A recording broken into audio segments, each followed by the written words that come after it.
వైకుంఠుడి ఏకాదశి. వికుంఠం అనే పదానికి విష్ణులోకం అనే అర్థాన్ని చెబుతాయి నిఘంటువులు. ఆ విష్ణులోకంలో ఉండేవాడు కాబట్టి శ్రీమన్నారాయణుడికి వైకుంఠుడు అనే పేరు స్థిరపడింది. నిజానికి వికుంఠం అనేది అత్యున్నత ఆధ్యాత్మిక సాధనకు ఫలితంగా లభించే లోకోత్తర అనుభూతి. వైకుంఠుడైన మనిషిలోని దైవత్వానికి స్థావరమే వైకుంఠం. కుంఠుడు అనే మాటకు మూర్ఖుడని అర్థం. చెడు పట్ల విశేషంగా ఆకర్షితులై లోకంలో దురాచారాలకు పాల్పడే వారంతా కుంటులే. రాక్షస అంశ మితిమీరినప్పుడు మానవుడు దానవుడవుతాడు, మురాసురుడికి అనుచరుడవుతాడు. ఆ మురాసురుణ్ణి తుది ముట్టించడానికి మనిషిలో ఆవిర్భవించే దైవశక్తికి సంకేతమే ఏకాదశి. మహావిష్ణువు దివ్య సంకల్పంలోంచి రాక్షస సంహారం నిమిత్తం ఆవిర్భవించిన స్త్రీ శక్తి స్వరూపాన్ని ఏకాదశిగా సంభవించాయి పురాణాలు. ధ్యాన, ఉపవాస, ఉపాసనాది ఆధ్యాత్మిక సాధనల ద్వారా లోపలి కంఠుణ్ణి సమూలంగా నిర్మూలించిన నాడు హృదయ కమలంలో దైవాంశ విచ్చుకుంటుంది. ఆ పరమాద్భుత స్థితిని వైకుంఠం అని పేరు. కంఠుణ్ణి సంహరించిన ప్రతి సాధకుడు వికుంఠుడే.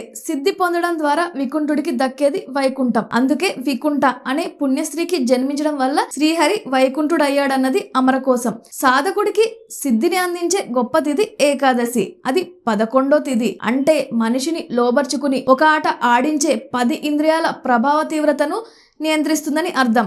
అలా ఏకాదశి నియమాలను ఏకాగ్రతతో శ్రద్ధగా పాటించి సిద్ధి పొందిన వైకానసుడి కథను పురాణాలు వివరించాయి. తద్వారా ఆయన తన తండ్రికి స్వర్గాన్ని ప్రసాదించాడని చెప్పాయి. అలా స్వర్గ సుఖాలకు కారణమయ్యే ధనుర్మాసంలోని ఏకాదశికి సౌఖ్యద ఏకాదశి అని మోక్ష ప్రాప్తికి దోహదపడుతుందని అర్థంలో మోక్ష ఏకాదశి అని ప్రసిద్ధి ఏర్పడింది. దక్షిణాదిలో వైకుంఠ ఏకాదశిని ముక్కోటి ఏకాదశిగా వ్యవహరిస్తారు. దేవతల సంఖ్య 3 కోట్లని 33 కోట్లని లెక్కలున్నాయి. నిజానికి కోటి అనేది సంఖ్యాశాస్త్ర సంకేతం కాదు. ఏకాదశ రుద్రులు 11, ద్వాదశ ఆదిత్యులు 12, అష్ట వసువులు 8, 2 అశ్విని దేవతలను కలిపి ఆ సంఖ్య 33 అంది వేదం. సృష్టి నిర్వహణకు వారందరూ బాధ్యులే. వారినే ముక్కోటి దేవతలుగా పురాణాలు అభివర్ణించాయి. వారంతా ఒక్కటై మహావిష్ణువును సేవించడానికి తరలి వచ్చే తిథిని ముక్కోటి ఏకాదశి అన్నారు. వారి కోసం ప్రత్యేకంగా తెరుచుకునే ఉత్తర ద్వారం స్వర్గద్వారం. అందుకే అది స్వర్గద్వార ఏకాదశి అయింది.